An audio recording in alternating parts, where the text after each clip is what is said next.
Morning, everyone. Welcome to the Tuesday, 9 a.m. public meeting of the BOCC.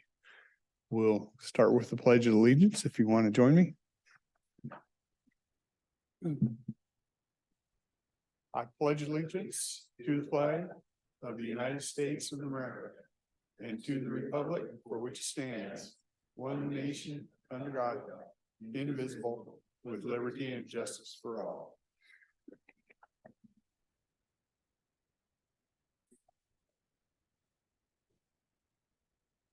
I'll ask Commissioner Mortensen to give us a review of the minutes.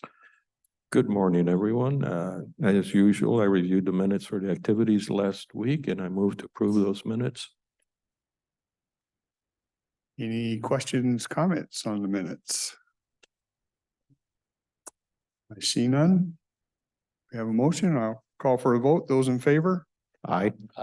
Also vote aye. Thank you. I'll run over consent agenda. One thing I will point out today, we have a public hearing scheduled at 9:30, so I'll try to be wary of that. On consent agenda, we have a call for hearing for December 19th at 9:30 a.m. It's a hearing on the Community Development Block Grant Project closeout. It's basically it was a grant that was a little over $225,000, and it's past performance input on the rent mortgage utility assistance program. We have call for bids, items 2, 3, 4. I think they all look like public works type materials, sign materials. For January through December of next year. Call for bids on reinforced polyethylene geomembrane. And call for bids on culvert pipe, beveled in sections, couplers, and other drainage products. Agreements, contracts, bid awards. A bid award to Herc Reynolds Inc. and United Rentals for rental equipment that Public Works may need in completing activities over year 2024. Completion letter to Lakeside Industries for the 2023 Joint Agency Pavement Overlay Project.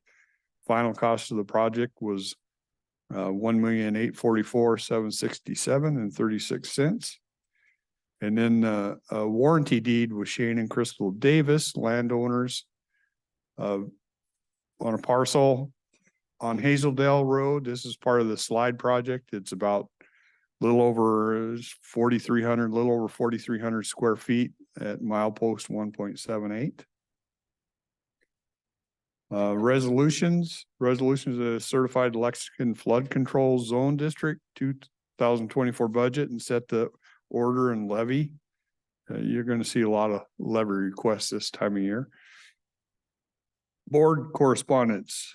Mayor Longview sent a letter chiming in on the 6th Superior Court judge, and a letter dated 11/28/23 to Rex Ogden, reappointing him to the Mosquito Control District, representing District 3.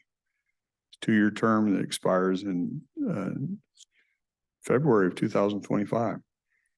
And vouchers in the amount of $3,364,073.00. Questions, comments on that? Yeah. Do have a comment on call for bids with the exception of number 6, 1 through 7. You're calling for bids, but there's no dollar figure on how much these bids are costing. I mean, are they going to get an open checkbook to gouge the county for these projects? But I think 2 through 7, typically I should say. what they do is they tell them what they need and then they put out for bids, and then they come back with, this is what it'll cost you. And then it's up to us whether we want to accept those costs. All right. That's wasn't because, like I said, there's no dollar figure.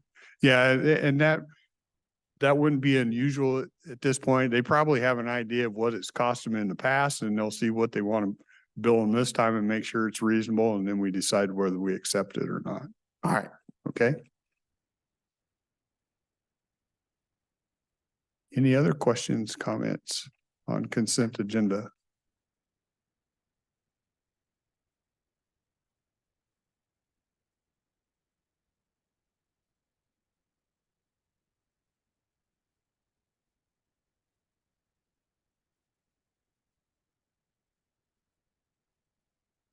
What was the letter from the city, mayor of the city of Longview, where it says requesting approval of a 6th Superior Court judge? What, could you elaborate on that? I'd have to pull it up, but basically they're in favor of it and want us to do it. Okay, so this is they're requesting to add an additional Superior Court judge. Is that Yes. right? Okay, thank you. All the cities have weighed in on that. It requires a legislative action to create another Superior Court judge position in the county. And so that's kind of starting the public awareness of what some consider as a need for another judge. Thank you. Yeah. I might start sending the cities letters.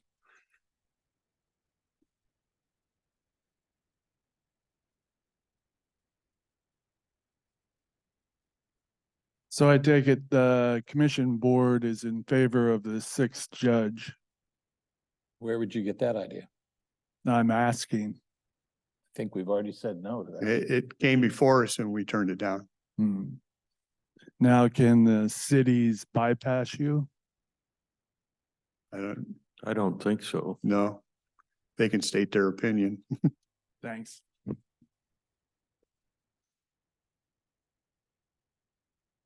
Any other questions, comments on consent agenda?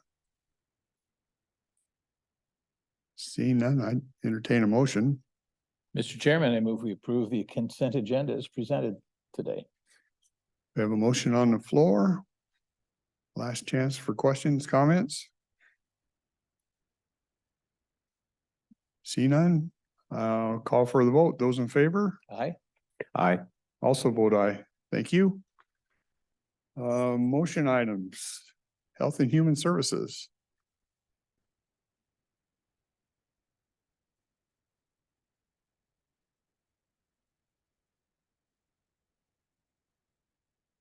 Good morning, Gina James, Health and Human Services. The item on the agenda today is sort of a carryover from last week. We had the state contract for criminal justice treatment account funding from the Healthcare Authority on last week, as well as one of the pass-through contracts.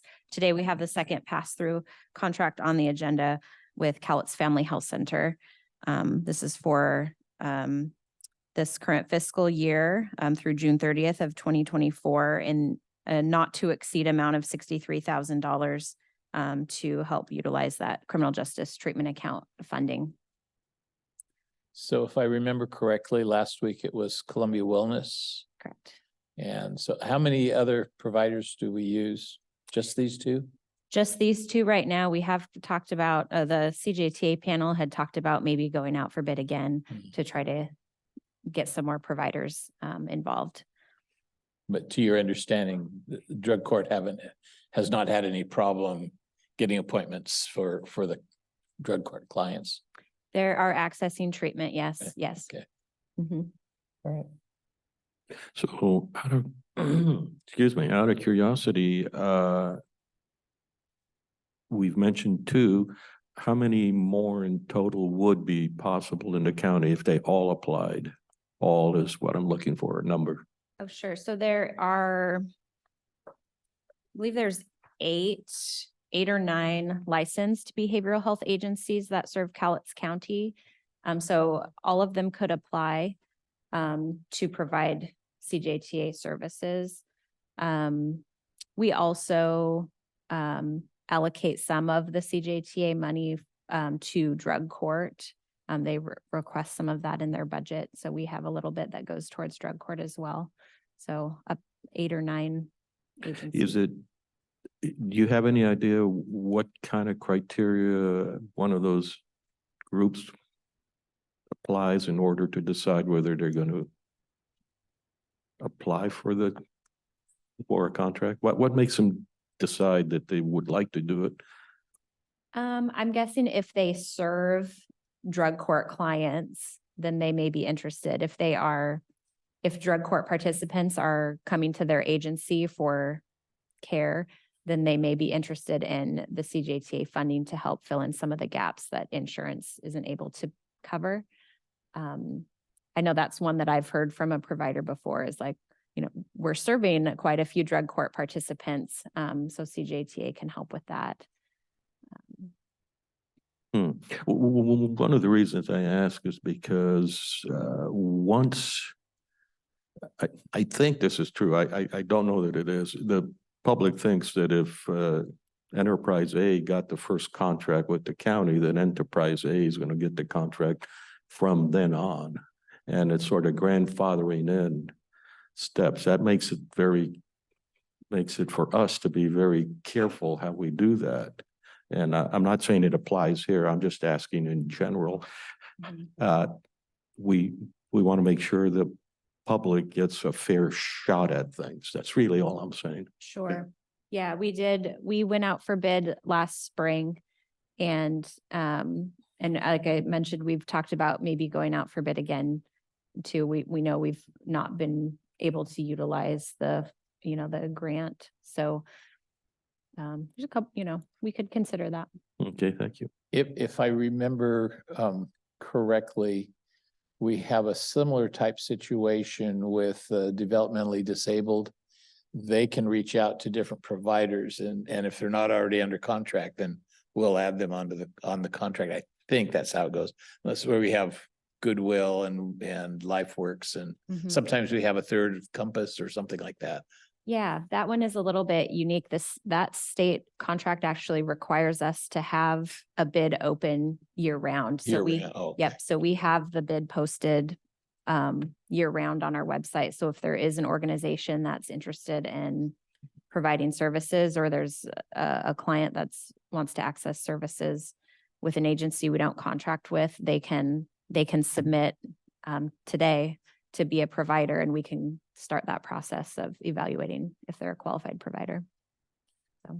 And I know Great Rivers has the clinic, CIHS, who does behavioral health services, but they've not applied for CJTA monies. No.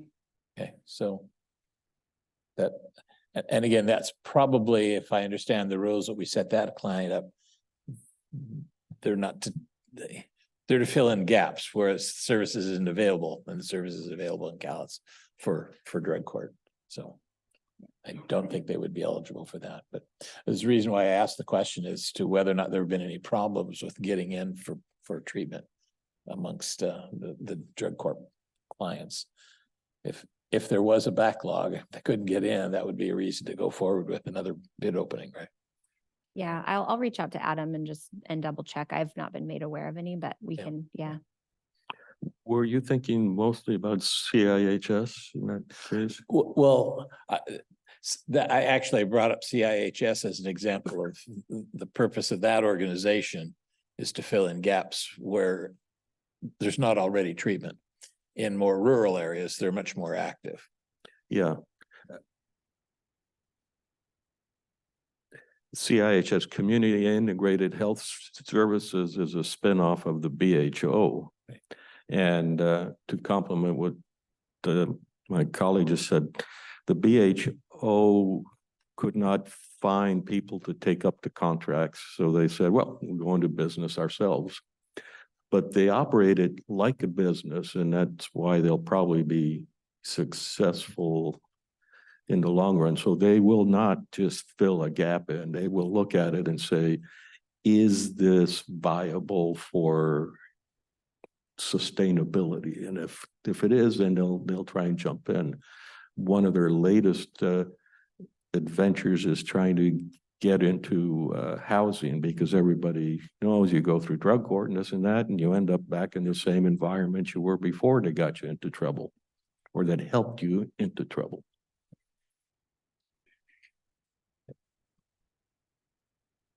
Go ahead. Just a clarifying question. You're mentioning drug court. Is drug court participants, are they the only one that are the under this criminal justice treatment account, or are there others? I heard you mention CIHS, BHO, those are all acronyms. So is drug court the only one receiving the $50,000 up to of service? No, they do receive a little bit of the funding, but we contract with two other behavioral health agencies who provide treatment services to drug court participants. So they're, as part of their drug court program, ordered to complete substance use disorder treatment, and they will go to a behavioral health agency to get that treatment. And this funding, this criminal justice treatment account funding, can help pay for that treatment if their insurance is not able to cover it. So does this in any way extend into the Salvation Army and Camp Hope people if that may be participants there? We don't have a contract with them specifically. If there are individuals staying at Camp Hope who are in drug court and accessing treatment through drug court, they may they may get some treatment that's paid for with some of these funds, but I don't know that. I don't know those specific details. Okay. Just So wanna- they're completely independent, but individuals may fit in both the categories. Yeah, okay, that's what I was interpreting. Okay, Yeah. thank you.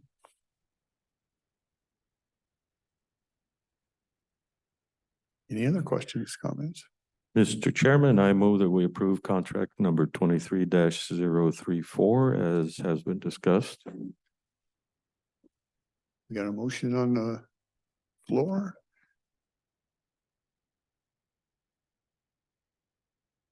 I don't see any hands. Perfect. I'll call for the vote. Those in favor? Aye. Aye. Also vote aye. Thanks, Gina. Thank you. I haven't had a chance to look at it yet, but thanks for that spreadsheet on where you were doing out how each county uses these funds. Oh, sure. Yep, I know that came up last week. So take a look. Let me know if you have any questions, and I'll be back this afternoon. Not that you'll have time between now and then to really look at it, but I'll be back this afternoon. Yeah, is that a spreadsheet that is easily available to the public? I don't know. I could look at the Healthcare Authority website. It gets sent out to everyone who participates in the statewide CJTA panel meetings. Yeah. So, yeah.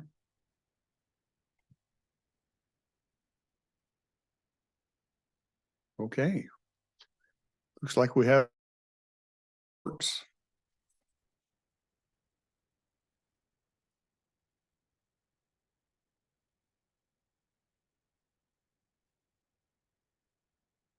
Good morning, Susan Eugenius, County Engineer, and I'm here to talk about item number 11. Excuse me, which is the local agency agreement supplement number 1 and the federal aid project prospectus for the South Cloverdale Road Improvement Project. As you look at the documents, you'll see the only change being made at this time is extending the date to be able to expend design funds. We have had a couple of hiccups in right of way, but as we've seen in the past few weeks, we are making good progress on that. And our hope is to be in front of you in February with the documentations, the next supplement that'll obligate the construction funding. When you say hiccups, is that from state or federal agencies, or is it from landowners thinking we're not paying a fair share? So it's been a combination of things on this project. It has been some of the documentations that WashDOT has required us to bring forward. We have also had, unfortunately, several people who live on this corridor. We'll start the process with them and they have passed. So then you have to go through additional documentation. And then we had at least one difficult person out there. So it's been a variety of things that have slowed us up in right away. You mean you had one resident who disagreed with us?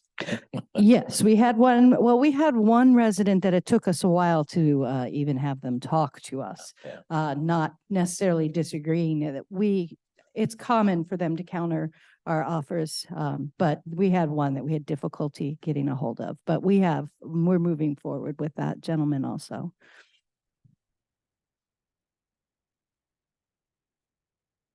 Any other questions on this?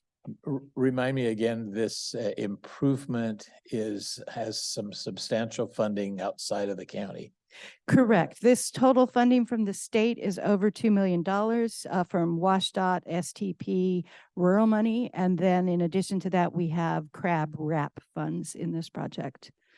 So local dollars, as opposed to say the bridge washout on Tower Road, this is 95% or 80. No, this project is probably about 2/3 to 75% funded, and then 25% local. That's why we try to maintain a healthy reserve in the road fund. Yes. Thank you. Any other questions, comments? All right, Mr. Chairman, I move that we approve the local agency agreement supplement number 1 and federal aid project prospectus for the South Cloverdale Road Improvement Project. Okay, we have a motion on the floor. Seeing no hands. No other comments? I would call for the vote. Those in favor? Aye. Aye. Also vote aye. Thank you. Thanks, Susan.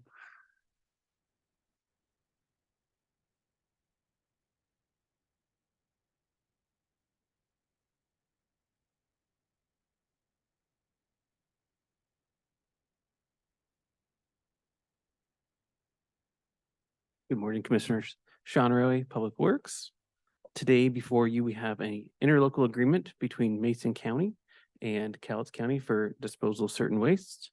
This is a 10-year agreement with 2 additional 10-year terms. There is an annual CPI clause to increase on this. We estimate about 50,000 tons on an annual basis. We're looking for your approval. Any questions on? Did you notice the Q&A There's a chat, there's a or comment. or a chat? Well, comments from check. Mason County?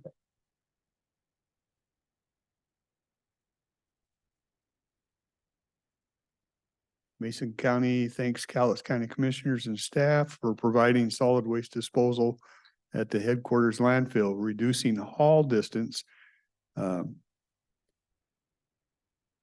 employing possum belly trailers while onboard scales make for more efficient disposal and help control costs at our transfer station. Right now, I believe Mason County runs their stuff down to Klickitat.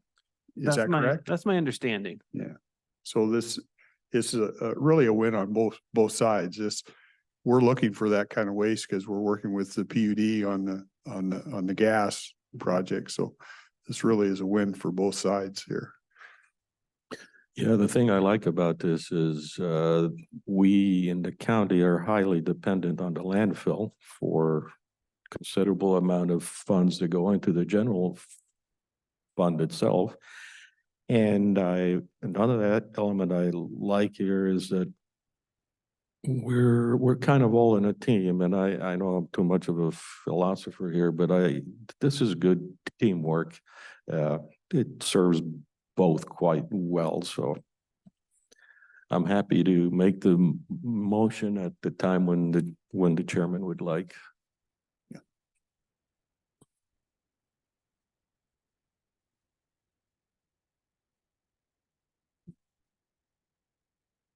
When I see a phrase that says certain waste, alarm bells go off. Because I know where several illegal landfills are in the county that are continuing to cause environmental problems. I'd like to know what waste are coming from Mason County.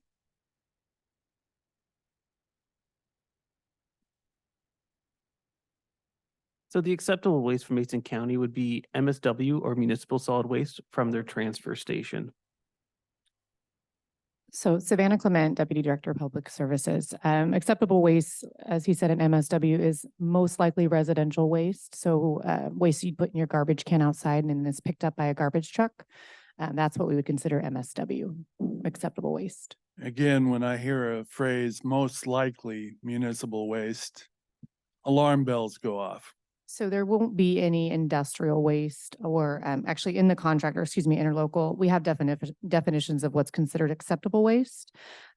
Certain solid waste is defined herein, which are not excluded wastes, and then we've defined excluded wastes. So we actually do have a significant clauses in this interlocal that identifies what waste we can accept at our landfill. Define excluded waste. Do you want a copy? You're more than Sure. welcome to have that. And if you want to. So one of the more typical excluded wastes would be construction debris. We know that gypsum board does create the smell and that's prohibited. And in order to do that, in order to prohibit it, there has to be periodic testing of what is hauled in. So there's monitoring that goes on to make sure there's not cheating as best you can on an operation like that. So. Yes, and just to summarize it, because there is a lot of exclusions specific to waste, we were not taking any waste that would be against our permit requirements or any waste that would be considered illegal, in the state of Washington. So it is all included in there. That is just a high level kind of explanation. Why isn't Mason County continuing to send their waste to Roosevelt in Klickitat County? So earlier this year, I believe Mason County went out for RFP and we participated in that RFP process. And this is the result of the RFP process that Mason County went out for. I think the answer to your question is Mason County does not have a landfill. So it's got to go someplace. And my question is, why is it continuing on to Roosevelt in Klickitat County? Well, as they mentioned in their chat, it's cheaper for them to haul it here because of transportation costs. It's pretty costly to ship. An estimated $100 a ton in transportation costs to Roosevelt. It's half that, less than half that to just bring it down here. And what's the benefit to Cowlitz County? Twofold, at least from my perspective. One is it certainly does provide a win-win situation. It improves our revenue flow, and we do make money off of that. But the second thing is that it helps get us closer to the amount of methane that is required to do the conversion for the PUD. Their costs have to be able to pencil out. They have to have enough production of methane. And so I think the last several years it's been our policy to try to attract more municipal solid waste. We have a considerable amount of our capacity is being used to serve the paper industry, major job producers. That waste product does not generate a whole lot of methane. And so in order to pencil it out, we're seeking that, the extra sources. And a lot of counties are more than willing to save money. Their rates are lower for their customers, even if we charge them more than what our Cowlitz County customers get, which is the case. Bottom line, what are you getting per ton from Mason County for solid waste? Good question. The price per ton on this one is $32.35 per ton. And what were you being charged at Roosevelt at Klickitat County? I do not know. We weren't contracted with them. We're not Mason County. We don't dump at Roosevelt. $32 a ton when you've got a rendering plant going in at the Mint Farm Industrial Plant, I believe on Weber Avenue, as a matter of fact. Now, where's the waste going to go from that rendering plant? And you were worried about smells? This is a question you, Commissioner Weber. Well, I'm not sure what you're talking about, a rendering plant. You mean the divert? It's being constructed now. The divert, that's food waste. Yeah. Yeah, okay. Yeah. And where's the byproduct waste going to go from that? I know. I'm certainly not an expert on Longview City operation, but what we were told is that they're converting that food waste to energy. They're right next door to, half a block away from, the Vista, whatever the power company is that operates the. That's a cogen plant. It operates on natural gas, not methane. And I would imagine if there's waste left over, municipal solid waste left over, I mean, we're the solid landfill for the city of Longview too, so. So the other thing the other figure, when we did our research, several years ago, the figure was that from the Puget Sound area, it's about $100 a ton to transport. So you put a 1 in front of that 35 that we're charging them. It's a substantial savings for them to pass on to their customer. We don't charge that much to our Cowlitz County residents. So it's a good deal all the way around. But Waste Management Corporation transports that waste from Puget Sound to Roosevelt in Klickitat County. Hazardous waste goes to Arlington at a substantial increase per ton because it's hazardous waste. Right.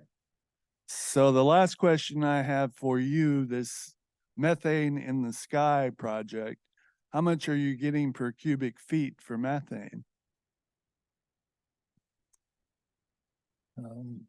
Negotiations haven't been done yet. So, I mean, it's a project that's being developed. With And who? I don't know what the latest figures were from the PUD's estimate on that.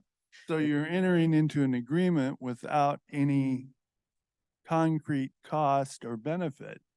You don't know what you're getting per cubic feet for methane. I would just add that we are in negotiations right now with PUD, so that's not something that we are prepared to And address. being our Cowlitz PUD doesn't have fossil fuel generating facilities, i.e. generators that run on fossil fuels, what the hell are they gonna do with the methane? They're converting it into electricity. I mean, that's the whole goal of it. And the reason they have to do that is because the state laws passed the state legislature passed a law in their infinite wisdom that power production companies have to use a variety of different sources.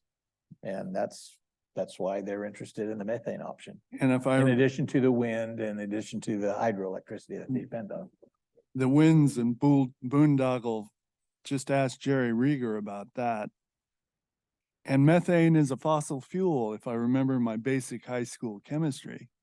And they haven't got a market for it, and they haven't got a generating facility for it. Yet you're entering into an agreement. So Steve, remember, right now, the methane that's produced, 100% of it is simply burned. We're torching it because we don't have a system to convert it into more useful power. And the blow off. So we're moving in that direction. And the blow off stacks at the hydrogen peroxide plant in your industrial mint farm, which only employs 15 people, and the cogen plant from Pacific Power, they have blow off stacks too that burn off the excess. Okay, can we get back to this contract? This is great conversation. We can do it in public comments, but right now we're on a contract with Mason County. We're not on a contract with Well, Dallas PUD. We're not on a contract with anybody down on the industrial side.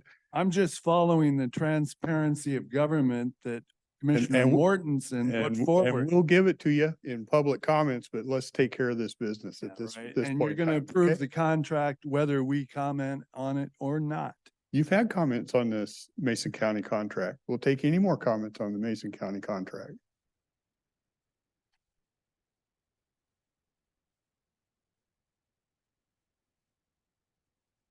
I heard you mention, I think, 30,000 tons a year, About 50,000. 50,000 tons a year. Just in relationship, how many tons a year do our county put into the landfill by comparison? So our local transfer station is about 145,000.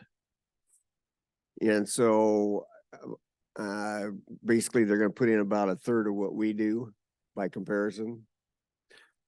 By comparison, yes. Okay, so as a total, what that percentage, what does that do to the long-term life of our landfill? How much does it shorten by adding other counties dumping into our landfill? What's the life of our landfill? What's the effect on it? That's a great question. So I think in comparison to the total amount of tons that we take per year, which Sean just represented what we take locally for MSW or residential waste, our total intake is 850,000 tons per year at the landfill. So when you add another 50,000, what we're trying to do is grow our MSW waste because it's attractive to us at the landfill. I know that sounds weird, because it's putrescible waste. So it goes back, for lack of a better word, shrinks up better. It, help me out, Sean. It decomposes. Thank and you. Compacts better than some of our, industrial waste. Plus the rate's a lot better for MSW. So that's another reason why this contract with Mason County is attractive to Cowlitz County, because it's good waste. It's a reasonable amount of waste in comparison to the total, and the rate is good. It's a good rate for us. And additionally, this waste would be supplanting other waste that we have currently. Correct. And so it wouldn't be increasing the total volume of the landfill on an annual basis. It'd just be better waste at the landfill. Yeah. So as far as extending the life or shortening the life, I couldn't say, scientifically, but if you're looking at the compaction rate of MSW compared to industrial waste, it should not have an impact, or even potentially, I wouldn't say increase the life, but it shouldn't reduce the life any more than what we've already projected. If that makes sense. So it sounds like you're telling me that by taking more of this stuff in, we're actually adding to the life of the landfill. So in comparison to the industrial waste that we would take, that we would, like Sean mentioned, remove, yes, in theory, that would be the case. Okay. I So think what's the that, expected life of our landfill? Current projections is 2082. Okay, Or unless the state of Washington says something different next week. yeah, exactly. Good point. Yeah. so Mr. Chairman, would you like a motion? Sure.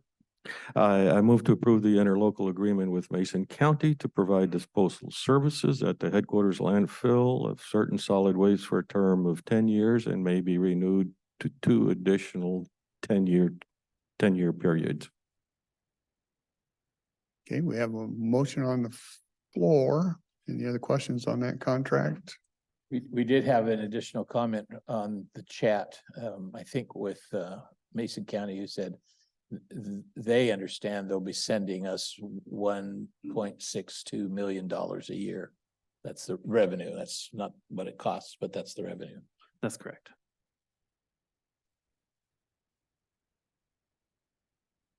Okay, I see no hands. I call for a vote. Those in favor? Aye. Aye. I also vote aye. Thank you.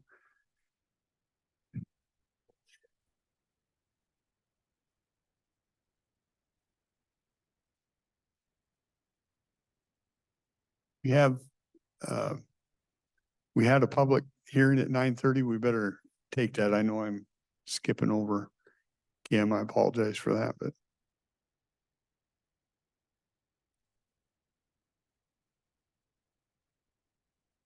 Kathy Funk Baxter, Finance Director. I'm here for the 2024 tax levies and budgets for special purpose districts pursuant to RCW 84.5207. The commissioners will certify to the assessor, treasurer, and auditor the amounts of taxes to be levied and assessed upon property within the county, for the county and for the special purpose districts. so in a nutshell, they send us what the assessment needs to be, and then we make sure our people get it into Right. the system. They send their amounts of their levies to us. And those, we've received all of the special purpose districts other than one. The city of Longview has not submitted their information yet. They have a board meeting tonight. And so you'll see that on next week's agenda.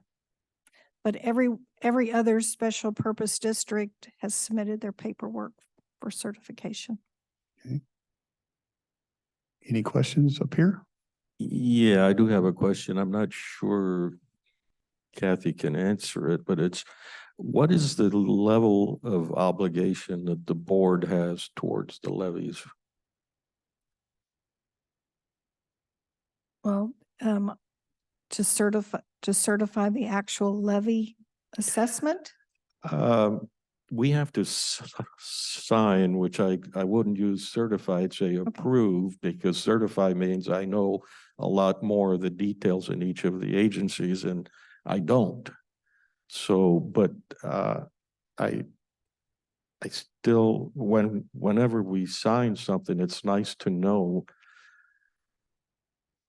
is it perfunctory, or am I failing on an obligation to go through the books of each of the entities? And I don't think it's the latter, and it's always been practiced as the board is just obligated to sign that say they have received it, and Yes. then the board will take that information and put that into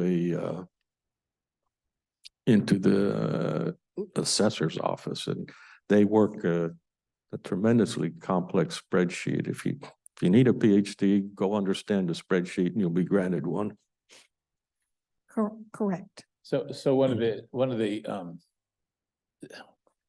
interesting things is that we go through this certification because we're directed to by state law, because our treasurer collects property tax and our assessor assesses the property that these other tax agency uses. Now, the other major tax source, the sales tax, we don't go through that. Everybody does it all separately and they collect it through the state.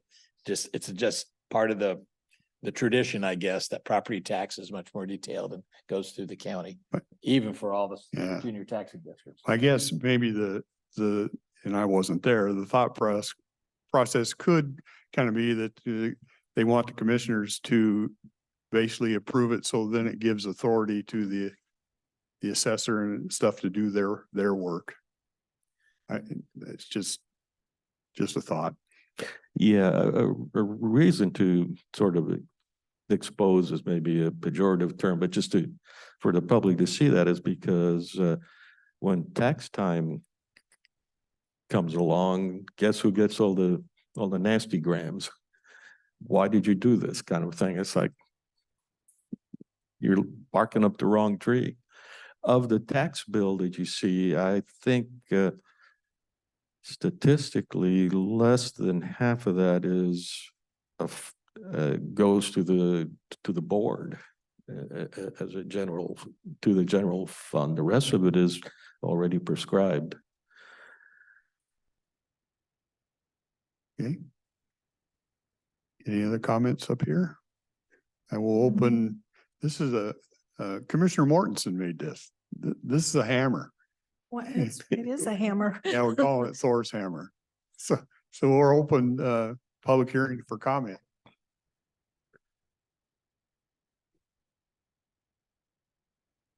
I know you're dying to ask, that's real mahogany. I was dying to know that. Thank you. Is there no deadline for these different special taxing districts to get their information to you? There is, it's November 30th. Okay. So like City of Longview has a meeting tonight, but you're anticipating having that information next week? Correct. Okay.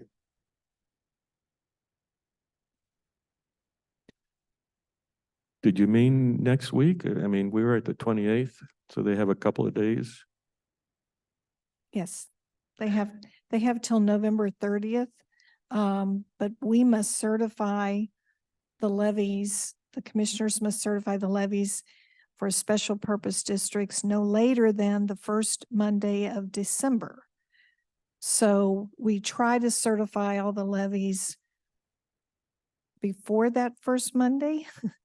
And that's why we're here today. And so we ask all the districts if they could submit their paperwork earlier than the November 30th deadline. And all complied, were able to comply, with the exception of Longview, City of Longview.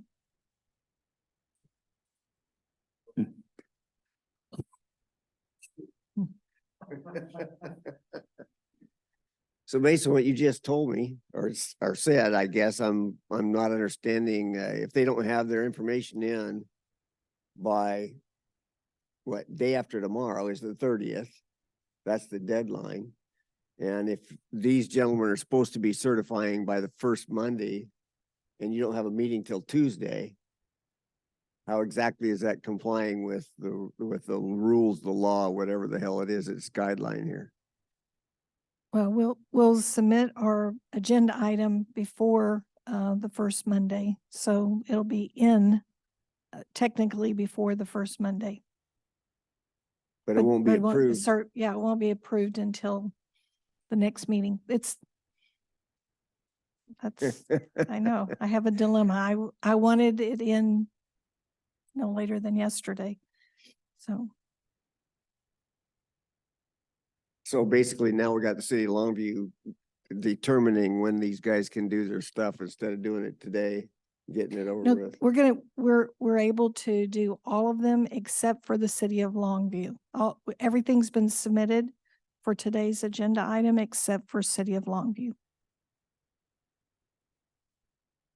Okay, Well, I'm sure council will, if they see issues with that time frame, they'll certainly give us a heads up.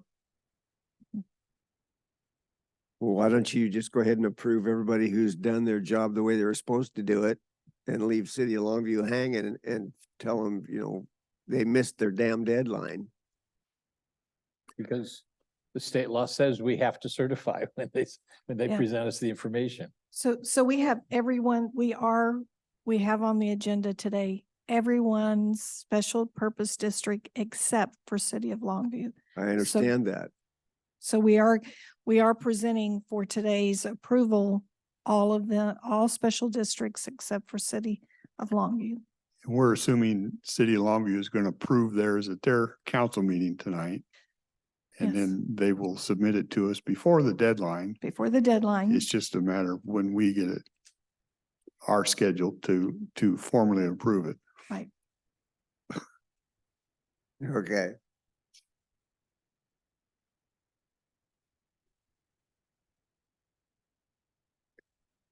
Any other from the public on this? Okay, I'll close the public hearing.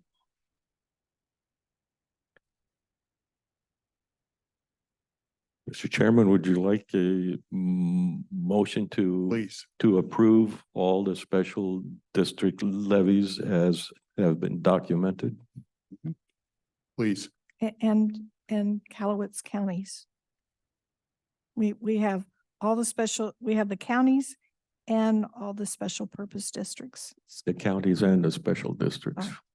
We have the counties and the special purpose districts all in And the this, counties is what we talked about last week. that we workshopped last week, yes. You know, I'm not gonna vote for that, right? Yeah, okay. Yeah, could you repeat your comment, please? Well, I wasn't in favor of doing the 1% last week, and I know you, the majority of commissioners were, so that's fine, but I am gonna hold to that. I think we're talking about a dollar amount, what was it, 406,000, something like that. And when you put that in, that's about less than $100 per 10,000 spent that you need to find savings for. And I would ask departments to do that and not, I'm not going to speak for the cities. They do what they do. I'm just sitting here saying, I just can't ask for more money out of people's pocket when they're going to stores and they're wondering if they can buy a hamburger this week or they can put gas in their car and stuff. And we should be able to find less than $100 per 10,000 in efficiencies to not have to do that. But I think my first statement on the motion maybe should apply. We should split it into 2 votes. Because I think you're hitting on something that the public really should be aware of. While we have basically zero control on the special districts. We have some control over whether we choose the 1%, and I'd like to make a comment on that also at some point. So maybe I should restate the motion. I'm not sure how you'd like to handle this. Maybe restate the motion for just the cities and the, For this, other than the county entity. you're right. Yeah. So this vote would be for, I move to approve the special purpose district levies. We have a motion on the floor. I want to make sure that the record shows that you intend to include the levies submitted by junior taxing districts and special districts. I think Agreed, there's two categories there. agreed, Okay. yeah. Okay. See no hands. I'd call for a vote. Those in favor? Aye. Aye. Also vote aye. That passes. Then I would entertain a motion on the counties.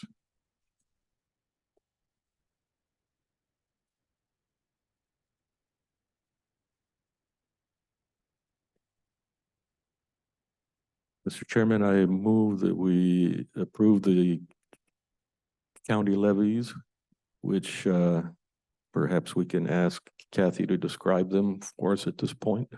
Okay. Your first one is your general fund levy, which for 2024 is a $404,076 increase over prior levy, which is a 2% increase. The total prior year levy was $20,165,875. Is that the only levy that we, No, I'm sorry. I was pausing. oh, okay, thank you. Then the next levy for the county is our county road levy. And prior year levy was $13,399,039. For 2024 tax year, the increase is $0 for a 0% increase.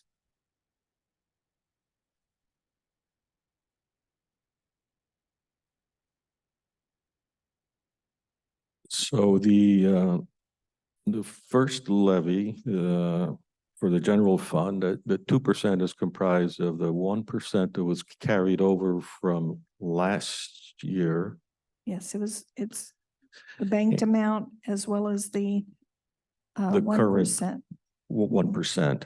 And I don't think this is a decision I don't like to make, because on the one hand, we all know that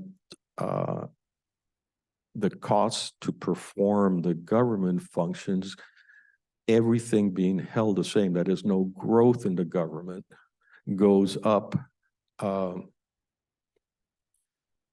just the cost of living. And we could use this as an instrument to try and pare down the government. But I think it maybe hides, I could argue it both ways. The issue is all the regulations we have, like the new accounting standards that require us to hire at least one more individual. And just that is a simple example. And so all of that comes about because the legislature, when it meets, well, last time they met, they entertained 1,000 new laws that you probably didn't realize you absolutely needed. And the only way to stop that is for the public to decide they've had enough and not support the changes at the legislature. But when they reelect everybody, when they reelect most incumbents, they're buying a passel of trouble. So I could argue it either way. I did join the chairman the first time when he said no. And then we got some additional information about the more onerous laws changing on us. Said, well, I don't know that we have any choice. So I said, let's go ahead and get the extra 1%. For transparency, I'd like to add that what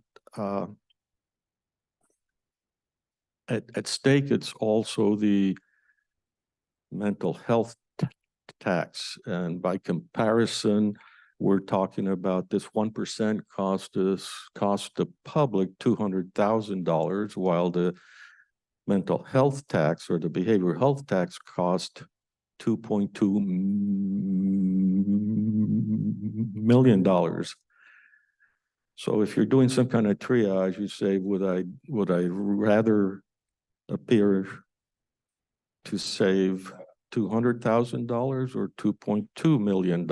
And I play those against each other. It's a thing that board members have to do all the time, decide what foot they're going to shoot this time around. So I just thought I'd just try and explain that. And I will move to adopt the levies as has been described by our Director of Finance. I don't disagree with a lot of what Commissioner Mortensen points out. A lot of this stuff is dictated to us. We just went through an audit and they turn out some things. They passed new legislation, which requires more bodies to keep up with and stuff. And it gets, and as he correctly points out, you need to stop it at the state level. These people need to, instead of entertaining 1,900 new bills, let's entertain 1,900 bills we can take off type thing. They all think they're doing great work by introducing bills, but they're killing us. And I just, and it's not a lot of money, but I go to all the council meetings and I hear this. It's only 10 cents on whatever. It's only, before you know it, it's only add up to, oh my God, when they get their bill. And if we have people working and trying to make sure they got a house and they got food and stuff and they're making adjustments, then by God, we can make adjustments. And that's where I come from. So this will probably pass and that's fine. I hold no hard feelings. I'm just stating my opinion and I'm not at that point where I'm willing to put that on the folks. I'd like to add one thing for perspective. Government is very sneaky. They use the divide and conquer approach. The chairman just described a little bit here, a little bit there, and then the aggregate gets big. Probably the most monumental example of that is the federal income tax. It was going to be a very real problem until somebody said,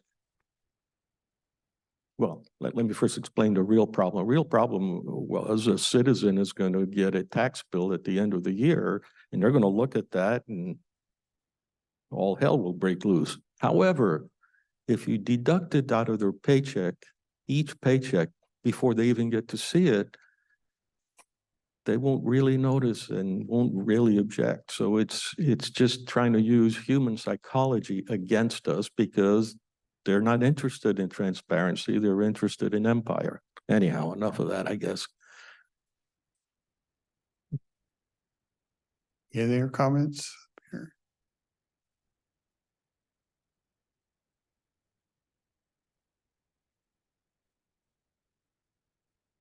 Just a comment regarding all these regulations coming out of our state and federal governments. Aren't there some states or areas that say when legislation is proposed, they have to display the cost of that legislation? I think even in the state of Washington, they have to disclose if it has a fiscal impact. But it's somewhat camouflaged, just like our presentation here a month ago or so from for the sixth judge in our talking about all the savings that we were going to see. But in reality, when you look at all, there's no savings because somebody has to pay the bill anyway. So the camouflage is strictly there. So it's just like the letter from our mayor of Longview again, standing up and supporting the sixth judge. But I would ask if they really know what in the heck they're standing on.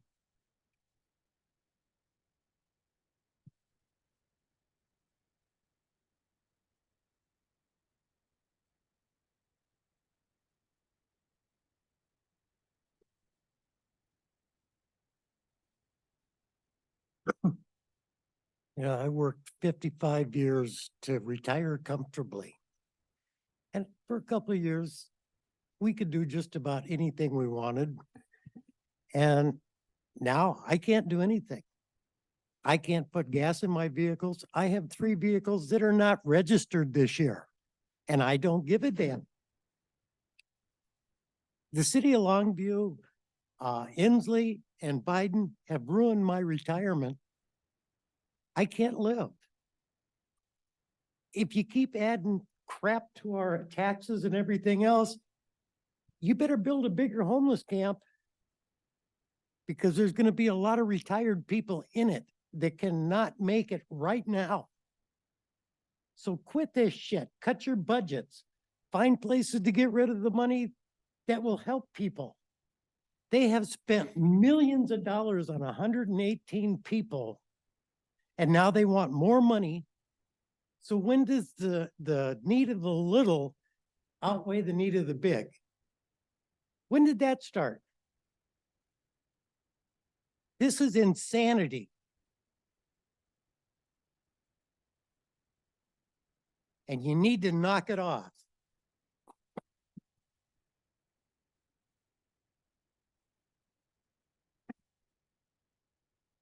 Well, I gotta say, I agree with my buddy there. A couple years ago, my retirement was going along pretty good. I don't have a boat or a horse or anything, but I could go around and do whatever I want. Now I'm in the same boat as he is. I can't put gas in my car. I can't gosh darn register my car. It's like this is just getting out of hand, this tax stuff. And you know, there's a name for this. So when you find yourselves a little problem or something to work on, and then you create a tax for it, and then you got to create some administration to administer the tax, well, that's called communism. Taxation is theft.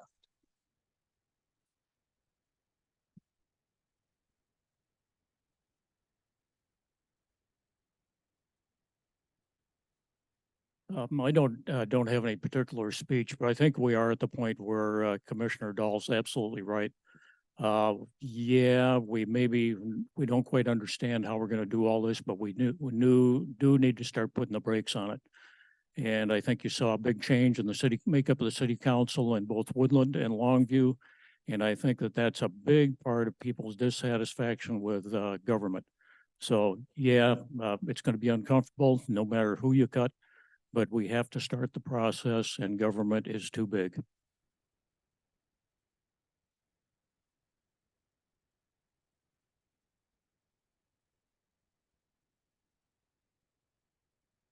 Okay. See no more hands. We have a motion on the floor. We'll call for a vote. Those in favor?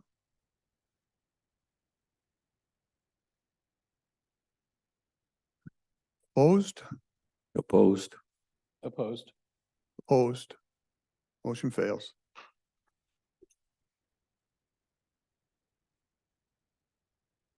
So we do need to pass something though to establish the levy for next year. Right? Yes. Okay. And we have a December 30th or a November 30th deadline Well, for to authorize our levy for next year. For the county, you have until December 15th. Okay. Yeah. So So if you next like, week you'll bring back the I can bring revised back- version. I can bring back a revised version next week. So the motion was for the 2%, which included the bank. Yes, And I think the commission just voted no on both the bank and the 1%. Because that was the motion. that's, So I'm assuming you'll bring back to us the motion without any increases. yes, a I zero can bring increase. back I can bring back a resolution for 0% increase. And then that will be incumbent upon us at some point the rest of the year to identify the cuts, the $400,000 cuts, or for employees or whatever, however it works out. Then that's on us. Yeah, it can be. Rick Dahlmath was just whatever your budget is. I think it worked out to about $75 per 10,000 of what your budget is. Find that savings. However you want to do it is what I would tell departments. I mean, if they want us to go through and pick out line items, I can do that too, but I think they'd better understand, you understand your finance business. They understand their public works understands their business. Everybody understands their business and they can look for those cuts.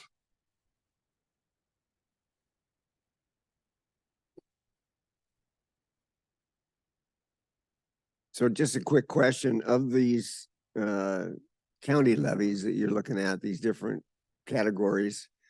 How much of this falls into the same type category as the previous discussion, like the special taxing districts? How much of this is it something that you just have to approve, you got no control over? Or is this totally the county budget you're talking about and you have total control over it? I think mainly what we're talking about is the general fund. Yeah. We don't. Yeah, because the road fund we proposed was for 0%, and the general fund we proposed was a 2%, which I'll bring back. Right. So But this for- is totally under the control of the commission, correct? Yes, yes. Okay. Like Health and Human Services, they get funding from the state. We don't control a lot of those funds. Building and planning pays for itself out of fees. So Yes. there's not really anything we do much there. Okay. So we're talking predominantly 70% of the general fund pays for law and justice activities. That's the major portion. So sheriff's courts, jail, juvenile detention, coroner, I think those are the programs lumped in. And it's would you say 70%? About 70, Yeah. roughly about 7. It's 70%. 1 or 2% difference. 70% of our general fund is predominantly funded for law and justice. We have a general fund budget right around 71 million. Correct. So we're saying we want to find $400,000 savings out of that. Okay. Thank you.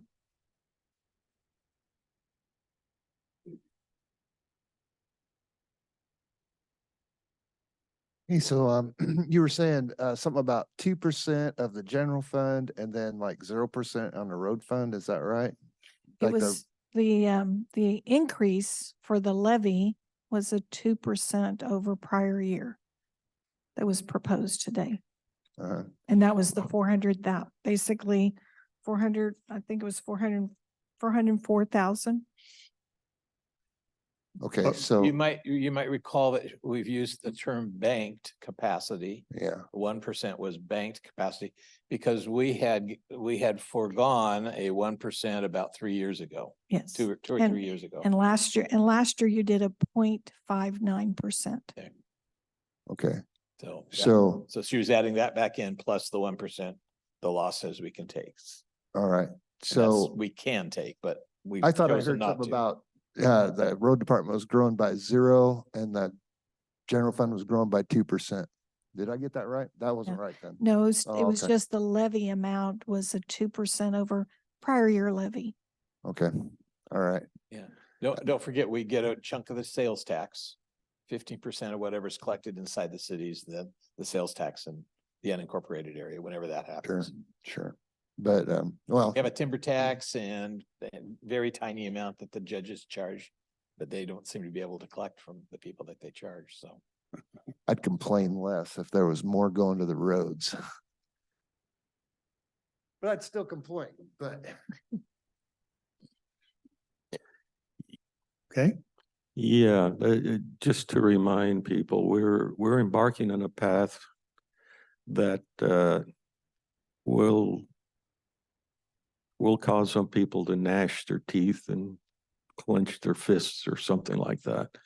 The way I view it is your money, and you're asking us to be very careful with it, which I like because that's how I am with your money. With mine, should be a little more careful, but that's a different story. okay. Thank you, Kathy. Okay. Appreciate it. Okay, Kim, I'm sorry about the delay.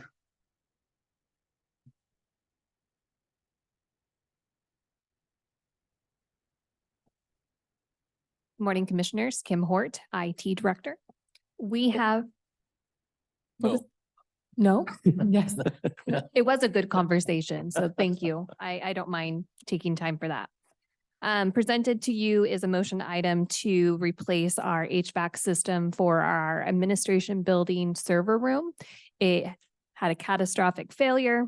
We went out to bid, and I have facilities in the back if you want more questions on the technical side. And so we went with the lowest bidder. So we're seeking your guys' approval for that purchase. Any questions on it? I know cooling in a IT room is very, very important. There are a bunch of hotheads in there. Yeah. Yes, we are. Yeah, yeah. I would entertain a motion. Mr. Chairman, I move that we award the bid to NTech for the replacement of the HVAC system for our information technology server room in an amount not to exceed $25,156.50, which does include sales tax. Perfect. Any questions, comments? See none? We have a motion. I'll call for a vote. Those in favor? Aye. Aye. Also vote aye. Thank you, Thank you, Kim. Commissioners. Before I open a public comments, we do have a meeting this afternoon at 1:30. Tomorrow's meeting at 1:30, I'm seeing it has been canceled. We had no departments that were coming in. December 6th, we have Community House on Broadway. And then probably doesn't need a reminder, but December 25, 26, and 27th, all those meetings are canceled for the holidays. So with that, we'll open to public comment. Unless you already got it out of you. No chance.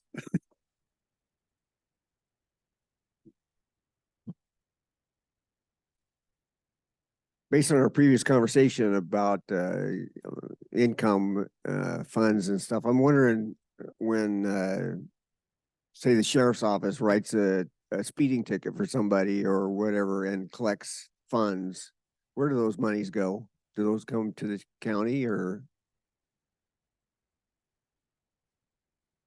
They come to the county, yeah. Does, There's a little line that's fines and forfeitures or whatever it is. It's in the Right. budget. Yeah, we budget it. so that would be true only of the county sheriff, right? Like Longview City Police write a ticket, it goes to the city of Longview. Because the violation would take place So- inside the city limits, so. Do you know offhand what approximately how many fines or fees are collected to the county, say every year? I actually don't know. There's It's a difference probably in- between what is charged and what ends up being collected. Okay. Because our good friends at the state have really liberalized how far the courts can go in demanding payment from people who can demonstrate poverty. So- Okay. So just to let you know, that's not a very big source of revenue for us. Okay, that's fine, but let me go back to my question. Do you have any idea what the approximate number of funds collected? How much those are to the county on an annual basis? We'd have to look that up in the budget. I mean, it's Okay, published if after you it's all don't done. know, that's a good Yeah, we answer. can That find it. works. Yeah. Yeah, just was curious. one thing to tell you is that over the past 30 years or so, those fine laws have changed. And laws about fines, not fine laws, have changed. So citations or fines for driving without a license, I think are no longer extant. So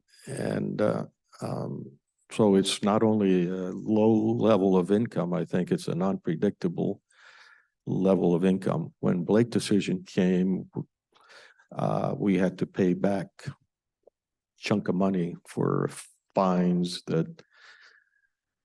for convictions, prior convictions. Besides the county sheriff, for example, who else writes citations that you collect money on? Board of Health or somebody? Well, the Board of County Commissioners has a fine for people who ask too many questions, so. I didn't bring my checkbook. We take plastic.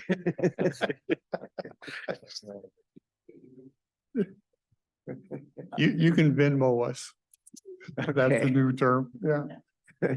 Thank you, gentlemen. If memory serves me right, and I don't have the precise numbers, the fees that we charge generate a lot more money than the fines that are levied through the prisoner system, the Yeah. criminal justice system nowadays. Since those laws have really liberalized that you can't go after people who plead poverty. But, so there's all kinds of fees that we have for the health department for approving, food permits and all those kinds of things, and all the planning fees.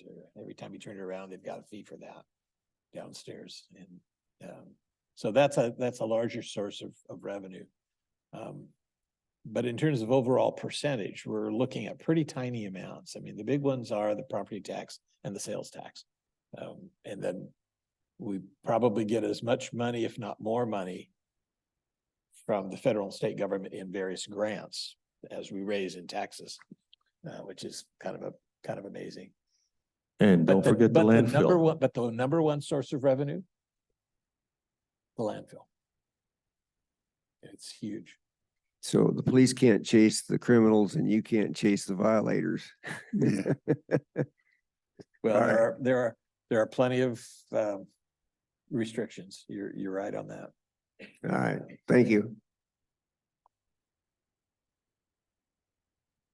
Any other comments? Okay, we do have a 1:30 if you're interested tonight. I think most of the departments will be in this afternoon, it looks like on the agenda. With that, we will adjourn. Thank you.